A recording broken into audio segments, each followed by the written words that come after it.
तो अब तक कोई ऐसा शख्स मेरी नजर में नहीं है जो इमरान खान साहब से अलग हो के, जो ऐसा हो कि वो खुद अपने जोर पर कोई सीट निकाल सके। तो ये कभी अजीबो गरीब सूरत हाल है। अभी इसमें मेरा ख्याल है कि पार्टी नाम की तो बन सकती है, काम अभी जरा दूर की बात। बहुत ज्यादा खुशगुमानी नहीं है कि ये लोग टिक जाएंगे या ज्यादा देर तक खड़े रहेंगे, रेजिस्ट करेंगे। और जहां तक पार्टी के तोड़ने का या पार्टी के तहलील करने का या बैन करने का है, तो ये इम्कानात भी उनके जहन में है। लेकिन यहाँ पर सवाल दूसरा है। सवाल यह है कि चलिए मान लिया कि शाह महमूद कुरैशी साहब एक पार्टी लेके चलते हैं और पार्टी को वो उनके साथ असद उमर भी मिल जाते हैं और 2-4 लोग मिल जाते हैं, या जहांगीर तरीन के साथ ही वो कुछ मामला आगे बढ़ा सकते हैं। तो क्या ये लोग अपनी ताकत पर ये बाकी कुछ नशिस्तें जीत सकते हैं? मेरा इसके बारे में ख्याल यह है कि ये शायद एक भी कौमी असम्बली की नशिस्त नहीं जीत सकते। उसकी लेकिन वो खत्म ना होने की वजह थी जिसको गाली बनाया है इमरान खान साहब ने और तहरीक इंसाफ ने, डायनेस्टिक पॉलिटिक्स। देखिए, इमरान खान साहब को तो लगता है कि जितनी भी ताकत का इस्तेमाल हो सकता है वो उनके खिलाफ होगा। हाँ, वो कानूनी ताकत हो, कानून के अंदर कोई ऐसी गुंजाइश निकल आए कि जिसमें इमरान खान साहब को पीस दिया जाए, तो वो तो ये हर चीज के लिए तैयार है। बल्कि वो तो यहाँ तक भी कहते हैं कि हो सकता है कि मुझे कत्ल भी कर दिया जाए। तो लिहाजा वो तो इस हर किस्म की सूरत हाल के लिए अगर वो तैयार नहीं है तो उसके अंदेशे और खदशे का इजहार जरूर कर रहे हैं कि उनके साथ कुछ भी हो सकता है। अच्छा, तो क्या आपको लगता है अब यानी जहांगीर तरीन साहब की जो नई पार्टी है, अच्छा शाह जो अपनी पार्टी का वो क्या कह रहे हैं? क्योंकि ये पता चल रहा है जैसे शाह महमूद साहब हैं वो तहरीक इंसाफ को लेके चलेंगे आगे, बाकी 4-5 लोगों के साथ जो मीटिंग उनकी हुई प्रेसिडेंट साहब के साथ, उसको इसी पैराए में देखा गया कि प्रॉबली के झंडा और पार्टी का नाम वगैरह रखेंगे और इमरान खान साहब इजाज़त देंगे तो लेके चलेंगे। इस पर कोई डिस्कशन हुई आप लोगों की? देखिए, इमरान खान साहब के बगैर इस हवाले से वो भी तमाम लोग किसी भी शख्स के बारे में वो यकीन से कुछ नहीं कह पा रहे।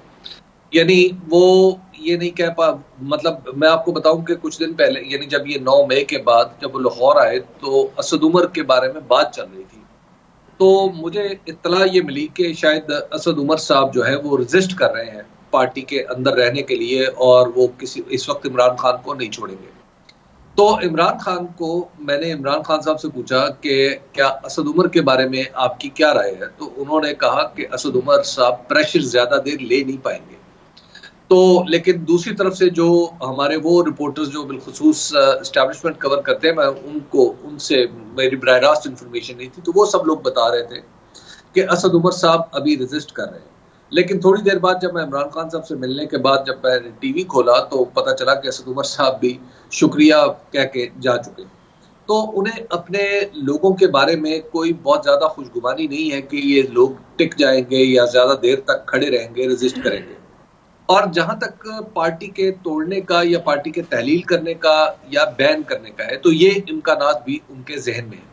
लेकिन यहाँ पर सवाल दूसरा है। सवाल यह है कि चलिए मान लिया कि शाह महमूद कुरैशी साहब एक पार्टी लेके चलते हैं और पार्टी को वो उनके साथ असद उमर भी मिल जाते हैं और 2-4 लोग मिल जाते हैं, या जहांगीर तरीन के साथ ही वो कुछ मामला आगे बढ़ा सकते हैं। तो क्या ये लोग अपनी ताकत पर ये बाकी कुछ नशिस्तें जीत सकते हैं? मेरा इसके बारे में ख्याल यह है कि ये शायद एक भी कौमी असम्बली की नशिस्त नहीं जीत सकते।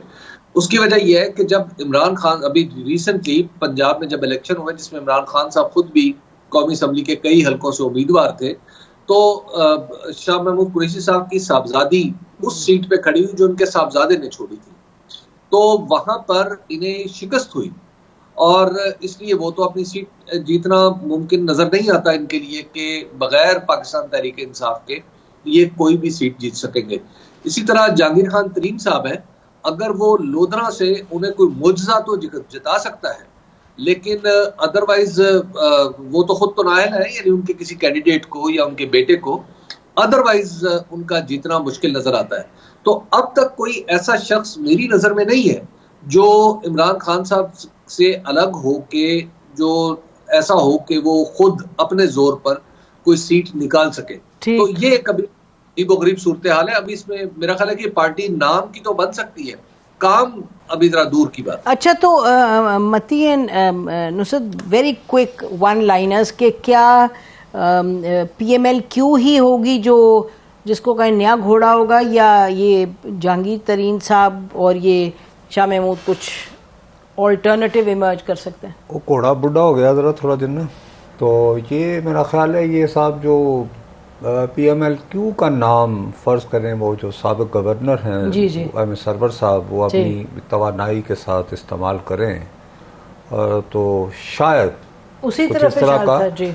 लेकिन देखें, एक बात से मैं बिल्कुल एग्री करता हूँ हबीब साहब की बात से कि इस तरह की जो होता है, देखिए जैसे पाकिस्तान पीपल्स पार्टी को काबू में रखने के लिए नेशनल प्रोग्रेसिव पार्टी बनाई गई थी। हनीफ रामे साहब के हाथों मुसावात पार्टी का क़याम अमल में लाया गया। मौलाना कौसर न्याजी शुरू में ही छोड़ गए थे। हत्ता के जुल्फ़िकार अली भुट्टो के टैलेंटेड कज़न मुमताज़ भुट्टो ने अलहदगी पसंदी और सिंध के हुकूक और कॉन्फेडरेशन का लगाने शुरू कर दिए थे। पीपल्स पार्टी ख़त्म न हो पाई, लेकिन वो ख़त्म न होने की वजह थी जिसको गाली बनाया है इमरान खान साहब ने और तहरीक इंसाफ ने, डायनेस्टिक पॉलिटिक्स। मेरा ख्याल है कि ये तारीख का एक बहुत बड़ा जबर होगा कि खान साहब ने अगर इस बोर्ड प्लान को ट्रांसलेट करना है कभी, तो इनको अपने दोनों बेटे में से किसी एक के पार्ट बेटे को करना पड़ेगा। अच्छा जी, ये मेरी जी ठीक है, फेयर इनफ। और ये भी एक मकाफात अमल और तारीख का जबर होगा कि यार इसको कहते हैं सुखनवर सेहरा, मौरूसी सियासत, इसलिए इन इलाकों में चल। Very quick